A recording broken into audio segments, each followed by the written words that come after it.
আসসালামু আলাইকুম। বর্ণমালা একাডেমিতে সবাইকে স্বাগতম। প্রাথমিক শিক্ষক নিয়োগ প্রস্তুতির গণিতের শর্ট সাজেশনের পাটিগণিতের আজকে শেষ পর্ব। তো আজকে শেষ পর্বে থাকছে প্রতিবারের মতো আরো 10টি অঙ্ক, যা বিভিন্ন চাকরি পরীক্ষাতেই বারবার এসেছে এবং আগামীতেও আসতে পারে। এর আগে আমরা আরো 140টি প্রশ্ন দিয়েছি, যেগুলো 14টি পর্বে আছে। ওই ভিডিওগুলো আপনারা দেখে না থাকলে দেখে আসতে পারেন। তো চলুন দেরি না করে আমরা আমাদের আজকের অঙ্কে চলে যাই। আমাদের আজকে প্রথম অঙ্কটিতে বলা হয়েছে, পিতার বর্তমান বয়স পুত্রের বয়সের 4 গুণ। 6 বছর পূর্বে পিতার বয়স পুত্রের বয়সের 10 গুণ ছিল। পিতা ও পুত্রের বর্তমান বয়স কত? আমরা প্রথমে পুত্রের বর্তমান বয়সটা x ধরে নেব। তাহলে পুত্রের বয়সটা যদি x হয়, তাহলে পিতার বয়সটা হবে 4x। এবং বলছে 6 বছর আগে পিতার বয়স পুত্রের বয়সের 10 গুণ ছিল। তাইলে 6 বছর আগে যদি পুত্রের বয়স 1 হয়, তাহলে পিতার বয়স ছিল 10। তাহলে এখন আমরা বলতে পারি যে 6 বছর পূর্বে যেহেতু বলছে, তাই আমরা এই পিতার এবং পুত্রের বর্তমান বয়সটাকে আমরা অনুপাত আকারে লিখতে পারি যে x/4x। এখন বলছে 6 বছর পূর্বে, তাই আমরা উভয় পক্ষ থেকে আমরা 6 বছর বিয়োগ করব। তাহলে বলছে 6 বছর পূর্বে তাদের বয়স ছিল পিতার বয়স পুত্রের বয়সের 10 গুণ, অর্থাৎ পুত্রের বয়স 1 হলে পিতার বয়স 10। আমরা এটিকে ভগ্নাংশ আকারে লিখতে পারি। বা এখন আমরা যদি আর গণন করি, তাহলে এই 10 দিয়ে উপরটাকে গুণ দিব, তাইলে হবে 10x মাইনাস 6 × 60, এদিকে হয়ে যাবে 4x মাইনাস 6। বা এখন x দুইটাকে আমরা এখানে করতে পারি, তাহলে 10x, এই 4xটা ওই পাশে প্লাস ছিল ওই পাশে মাইনাস হয়ে যাবে, আর 60 ওই পাশে মাইনাস হলে ওই পাশে এসে প্লাস হয়ে যাবে, আর আছে -6। বা এই 10 থেকে 4 গেলে হবে 6x, আর 60 থেকে 6 গেলে হবে 54। বা x সমান এই 6 ওই পাশে গুণ ছিল ওই পাশে এসে ভাগ হয়ে যাবে। এখন আমরা কাটাকাটি করলে হবে 6×9 = 54।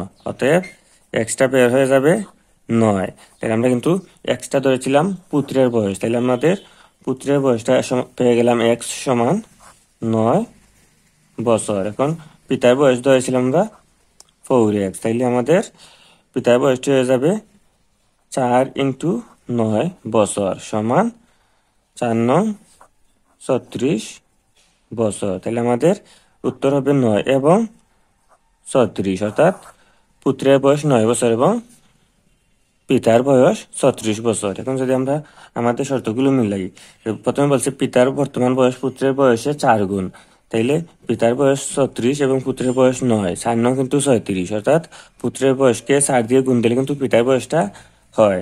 আবার বলছে 6 বছর পূর্বে তাদের বয়সের অনুপাত ছিল 10 গুণ। 6 বছর পূর্বে কিন্তু পিতার বয়স ছিল 30 বছর, আবার পুত্রের বয়স ছিল 3 বছর, তাইলে এই 30টা কিন্তু 3 এর 10 গুণ। তাইলে আমাদের দেখা যাচ্ছে যে আমাদের উত্তরটি প্রশ্নের দুইটি শর্ত পূরণ করেছে। তাইলে আমাদের উত্তরটি হবে 9 এবং 36। আমাদের আজকে 2 নম্বরটিতে বলা হয়েছে, দুইটি সংখ্যার অনুপাত 5:8। উভয়ের সাথে 2 যোগ করলে অনুপাতটি 2:3 হয়। সংখ্যা দুটি কি কি? এটি আমরা আগের মতনই এই 5:8টাকে লিখতে পারি 8/5। বলছে উভয়ের সাথে 2 যোগ করলে, তাহলে আমরা উভয়ের সাথে 2 যোগ করে দিতে পারি। তাইলে বলছে 2:3 হয়, তাহলে আমরা লিখতে পারি 3/2। এখন এই 5 এবং 8টাকে আমরা x ধরে নিব। তাহলে আমাদের এবার যদি গুণ করি, তাহলে 2 হয়ে যাবে 16x প্লাস 2 × 4, আর ওই পাশে হয়ে যাবে 3 × 5 = 15x প্লাস 2 × 3 = 6। বা 16x মাইনাস 15x সমান 6 - 4। এই x দুইটাকে আমরা এখানে করেছি এবং সংখ্যা দুইটাকে এখানে করেছি।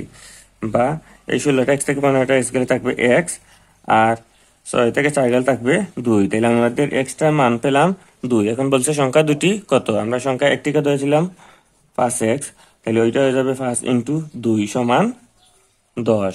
আবার অপরটিকে ধরেছিলাম 8x, তাহলে ওইটা হয়ে যাবে 8 × 2 সমান 16। তাহলে আমাদের সংখ্যা দুটি হবে 10 এবং 16। আমাদের 143 নম্বর অঙ্কটিতে বলা হয়েছে, একটি সংখ্যা 3 গুণের সাথে 2 গুণ যোগ করলে 90 হয়। এখানে আমরা সংখ্যাটিকে যদি এক্স ধরে নেই, তাই সংখ্যাটি 3 গুণ হয়ে যাবে 3x এবং 2 গুণ হয়ে যাবে 2x। বলছে 3 গুণের সাথে 2 গুণ যোগ করলে 90 হয়। তাহলে আমরা বলতে পারি যে 3x প্লাস 2x সমান 90 বা 5x সমান 90 বা x সমান, এখানে 5টা গুণ আছে ওই কারণে গিয়ে ভাগ হয়ে যাবে, তাই নিচে চলে যাবে। কারণ আমরা x সমান এই 5 দিয়ে যদি আমরা 90-কে কাটি তাহলে হয়ে যাবে 18। তাহলে আমাদের x-টি হবে 18। আমরা কিন্তু সংখ্যাটিকে x ধরেছিলাম, তাই x এর মানই হবে আমাদের নির্ণেয় সংখ্যা, অর্থাৎ আমাদের উত্তরটি হবে 18। আমাদের 144 নম্বর অঙ্কটিতে বলা হয়েছে 64 কেজি বালি ও পাথরের মিশ্রণে বালির পরিমাণ 25%। কত কেজি বালি মিশালে নতুন মিশ্রণে পাথরের পরিমাণ 40% হবে? তাহলে এখানে বলছে 64 কেজি বালি এবং পাথরের মিশ্রণে বালির পরিমাণ 25%। আবার বলছে কত কেজি বালি মিশালে নতুন মিশ্রণে পাথরের পরিমাণ 60% হবে, তাহলে 40% হবে। তাহলে পাথরের পরিমাণ যদি 40% হয়, তাহলে বালির পরিমাণটা হতে হবে 60%। অর্থাৎ আমাদের এই 25%টাকে আমাদের 60% বানাতে হবে। এখন আমরা বলতে পারি যে 64 কেজি এর 25% সমান হয়ে যাবে 100/25। তাহলে আমরা যদি কাটাকাটি করি, এটা দিয়ে এটাকে কাটলে হবে 4, 4 দিয়ে 64-কে কাটলে হবে 8। অর্থাৎ আমাদের মিশ্রণটিতে কিন্তু বালির পরিমাণ 8 কেজি।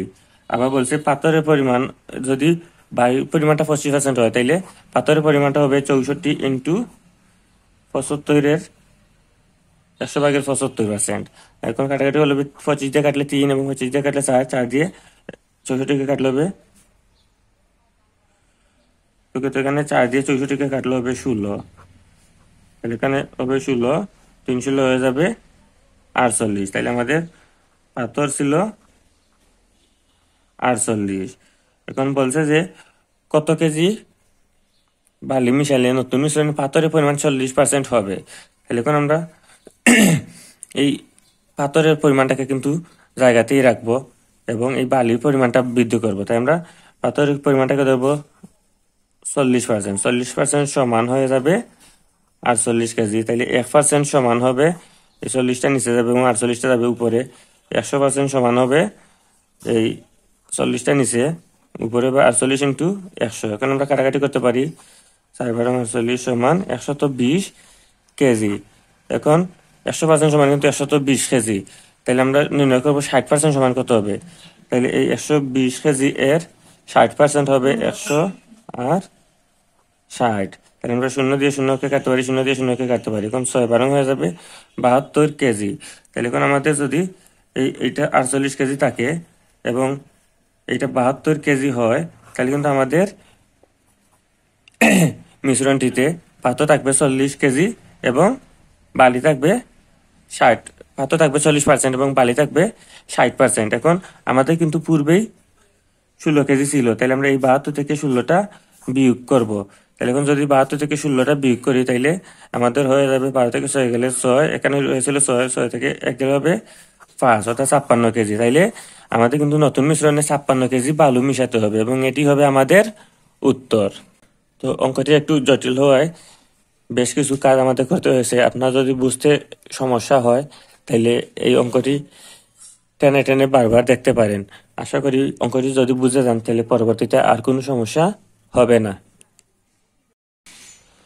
আমাদের 145 নম্বর অঙ্কটিতে বলা হয়েছে কোনো বছরে একটি গ্রামের লোক সংখ্যা 15% বাড়ে। বছরের শেষে লোক সংখ্যা 6,900 হলে বছরের শুরুতে কত ছিল? এখন আমরা যদি গ্রামের লোক সংখ্যাটা 100 ধরতাম, তাহলে 15% বৃদ্ধিতে লোক সংখ্যাটি হয়ে যেত 115 জন। তাহলে বলছে বছর শেষে 6,900 জন হলে বছর শুরুতে কত ছিল? তাহলে আমরা বলতে পারি যে বছর শেষে যদি 115 জন হয়, তাহলে বছরের শুরুতে ছিল 100 জন। তখন বছরের শুরুতে শেষ যদি 100 জন হয়, তাহলে বছরের শুরুতে ছিল এই 100/115 জন। অর্থাৎ বছরের শেষে যদি 6,900 জন হয়, তাহলে বছরের শুরুতে ছিল 115টা নিচে থাকবে এবং এই 6,900টা উপরে 100 এর সাথে গুণ হয়ে যাবে। তাহলে এখন আমরা কাটাকাটি করতে পারি, এই 115 দিয়ে 6900-কে কাটলে হবে 60। তাহলে 60 দিয়ে আমরা 100-কে গুণ দিলে হবে 6000। তাহলে আমাদের কিন্তু বছরের শুরুতে ওই গ্রামের জনসংখ্যা ছিল 6000 জন। তাহলে এটি হবে আমাদের উত্তর। আমাদের 146 নম্বর অঙ্কটিতে বলা হয়েছে দুটি সংখ্যার অনুপাত 2:3 এবং গসাগু 4 হলে বৃহত্তর সংখ্যাটি কত? যেহেতু সংখ্যাগুলোর অনুপাত 2:3, তাহলে আমরা লিখতে পারি সংখ্যা দুটি 2x এবং 3x। এখন সংখ্যাগুলো যদি আমরা গসাগু নির্ণয় করি, তাহলে গসাগুটা কিন্তু হবে 1 দিয়ে ভাগ দিলে হবে 2 এবং 3, আর যায় না, তাই আমাদের গসাগুটাই হবে x। এখন তারা বলছে গসাগু 4, তাই আমরা বলতে পারি x সমান 4। বলছে বৃহত্তম সংখ্যাটি কত? আমরা কিন্তু বৃহত্তম সংখ্যা, আমাদের সংখ্যা দুটি ছিল 2x এবং 3x, এখানে বৃহত্তম কিন্তু 3x। তাহলে x সমান যদি 4 হয়, তাহলে 3x সমান হয়ে যাবে 3 ইন্টু 4 সমান 12। তাহলে আমাদের বৃহত্তম সংখ্যাটি হবে 12। যদি আমাদের ক্ষুদ্রতম সংখ্যা নির্ণয় করার জন্য বলতো, তাহলে আমরা লিখতাম 2x সমান 2 ইন্টু 4, তাহলে আমাদের হয়ে যেত 8। তাহলে কিন্তু আমাদের ক্ষুদ্রতম সংখ্যাটি হবে 8 এবং বৃহত্তম সংখ্যাটি হবে 12। যেহেতু এখানে বৃহত্তম সংখ্যা চাইছে, তাইলে আমাদের এই প্রশ্নের উত্তরটি হবে 12। আমাদের 147 নম্বর অঙ্কটিতে বলা হয়েছে একটি খাতা 34 টাকায় বিক্রয় করলে যত ক্ষতি হয় 72 টাকায় বিক্রয় করলে তার দ্বিগুণ লাভ হয়। খাতাটির ক্রয় মূল্য কত? এখন আমরা খাতাটির ক্রয় মূল্যটিকে x ধরে নিব। তাইলে 34 টাকায় বিক্রয় করলে কত ক্ষতি হলো? তাহলে আমাদের x বিয়োগ হবে 36। ওই টাকাটা কিন্তু ক্ষতি হয়েছে, কারণ এই ক্রয় মূল্যটাকে, এই বিক্রয় মূল্যটা বিয়োগ দিলে কিন্তু আমাদের ক্ষতিটা পাবো। আবার বলছে 72 টাকায় বিক্রয় করলে তার দ্বিগুণ লাভ হয়। তাইলে যদি 72 টাকায় বিক্রয় করে, তাহলে জিনিসটির লাভ হবে 72 মাইনাস x, অর্থাৎ বিক্রয় মূল্যটা এই ক্রয় মূল্যটা বিয়োগ হবে। এখন বলছে যে x মাইনাস 36 আর 72 মাইনাস x। বলছে যে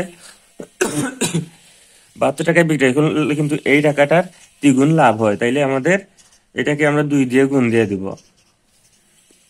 আমরা 2 দিয়ে গুণ দিই, তাইলে হয়ে যাবে 2x মাইনাস 236 72 সমান 72 মাইনাস x, বা 2x ওই পাশে থাকবে, ওই এক্সটা ওই পাশে মাইনাস ছিল ওই পাশে এসে প্লাস হয়ে যাবে। আবার 72 ওই পাশে থাকবে, ওই 72 ওই পাশে মাইনাস ছিল ওই পাশে এসে প্লাস হয়ে যাবে। বা 3x সমান হয়ে যাবে 144, বা x সমান হয়ে যাবে 3টা ওই পাশে গুণ ছিল ওই পাশে এসে ভাগ হয়ে যাবে 144। এখন যদি আমরা কাটাকাটি করি, 3 4 12, 24, 3 8 24, অতএব আমাদের এক্সটি বের হয়ে যাবে 48 টাকা। তাইলে কিন্তু আমাদের বিক্রয় মূল্যটি, ক্রয় মূল্যটি ছিল 48 টাকা। এখন যদি আমরা শর্তটা মিলাই, তাইলে 36 টাকায় বিক্রয় করায় কিন্তু 48 টাকা জিনিসে ক্ষতি হয়েছে 12 টাকা, কারণ 48 থেকে 36 গেলে তাকে 12। এখন বলছে 72 টাকায় বিক্রয় করলে তার দ্বিগুণ লাভ হয়। এখন এই 72 টাকায় যদি বিক্রয় করে, তাহলে এই 48 টাকায় জিনিস 72 টাকায় বিক্রয় করলে লাভ হয় 24 টাকা, অর্থাৎ এই 12 টাকা ডবল কিন্তু 24। তাহলে আমাদের জিনিসটির ক্রয় মূল্য ছিল 48 টাকা। আমাদের 148 নম্বর অঙ্কটিতে বলা হয়েছে একটি ছাত্রাবাসে 30 জন ছাত্রের 32 দিনের খাদ্য আছে, কিন্তু কিছু ছাত্র আসে 20 দিনের খাদ্য শেষ হয়ে গেল। নতুন ছাত্রের সংখ্যা কত? এখন আমরা বলতে পারি যে 30 জন ছাত্রের খাদ্য আছে 32 দিনের, তাহলে একজন ছাত্রের খাদ্য আছে 32 ইন্টু 30 দিনের, তাহলে 20 জন ছাত্রের খাদ্য আছে, 20টা নিচে যাবে এবং 32 এবং 30টা থাকবে উপরে। এখন যদি আমরা কাটাকাটি করি, এই 0 দিয়ে 0 কাটতে পারি, 2 দিয়ে 32কে কাটলে হবে 16, তাহলে 3 16 হয়ে যাবে 48 জন। তাহলে কিন্তু 48 জন ছাত্রের 20 দিনের খাদ্য আছে। এখন বলছে নতুন ছাত্রের সংখ্যা কত? পূর্বে কিন্তু 30 জন ছাত্র ছিল, তাইলে আমাদের এই টোটাল ছাত্র থেকে পূর্বে ছাত্র বাদ দিলে কিন্তু নতুন ছাত্রের সংখ্যা পেয়ে যাব। অর্থাৎ আমাদের নতুন ছাত্রের সংখ্যা হচ্ছে 18 জন। আমাদের 149 নম্বর অঙ্কটিতে বলা হয়েছে 10 জন লোক একটি কাজ 20 দিনে করতে পারে, 8 জন লোক ওই কাজটি কত দিনে করতে পারবে? তাহলে 10 জন লোক কাজটি করতে পারে 20 দিনে, একজন লোকের বেশি লাগবে, তাই গুণ হবে 20 ইন্টু 10। তাহলে 8 জন লোকের কাজটি করতে কিছু সময় কম লাগবে, তাই এই 8টা ভাগ হবে এবং 20 এবং 10টা রাখবে উপরে। এখন যদি আমরা 2 দিয়ে কাটি, 2 দিয়ে 10কে কাটলে হবে 5, 8কে কাটলে হবে 4, 4 দিয়ে 20কে কাটলে হবে 5, তাহলে 5 এবং 5 গুণ করলে হবে 25 দিন। তাহলে আমাদের উত্তরটি হয়ে যাবে 25 দিন। আমাদের আজকের 150 নম্বর অর্থাৎ পাটিগণিতের শর্ট সাজেশনের শেষ অঙ্কটিতে বলা হয়েছে 120 জনের মধ্যে 30 জন ফেল করলে পাশের হার কত। কারণ 120 জনের মধ্যে যদি 30 জন ফেল করে তাহলে কিন্তু পাশ করেছে 90 জন। তাহলে শতকরা নির্ণয় করার জন্য বলতে চাই 120 জনের মধ্যে পাশ করে 90 জন, একজনের মধ্যে পাশ করে 90 ভাগ 120 ভাগের 90, আবার 100 জনের মধ্যে যেহেতু শতকরা নির্ণয় করার জন্য বলছে তাই 100 জনের মধ্যে কতজন পাশ করছে ওইটা আমরা নির্ণয় করবো। 100 জনের মধ্যে পাশ করেছে 120টা নিচে থাকবে, উপরে হবে 90 ইন্টু 100। এখন যদি আমরা কাটাকাটি করি তাইলে 0 দিয়ে 0কে কাটতে পারি, 9কে 3 দিয়ে কাটলে হবে 3, আর 12কে 3 দিয়ে কাটলে হবে 4। এখন 4 দিয়ে 100কে কাটলে হবে 25। এখন 3 দিয়ে 25কে গুণ দিলে হবে 75%। তাহলে আমাদের উত্তরটি হয়ে যাবে 75%। তো এই ছিল আমাদের আজকের 10টি অঙ্ক। এই 10টি অঙ্কের মধ্য দিয়ে আমাদের পাটিগণিতের শর্ট সাজেশনের প্রায় 63টি অঙ্ক দেওয়া হয়েছে। এই 150টি অঙ্ক যদি আপনারা ভালোভাবে আয়ত্ত করেন তাহলে যে কোনো চাকরি পরীক্ষার জন্যই মোটামুটি একটা ভালো প্রস্তুতি হয়ে যাবে। আমরা আগামীতে বীজগণিত এবং জ্যামিতি সাজেশন নিয়ে আসব। তো ততক্ষণ পর্যন্ত সবাই ভালো থাকবেন। চাকরি প্রত্যাশী সবার জন্য রইল শুভকামনা। আল্লাহ হাফিজ।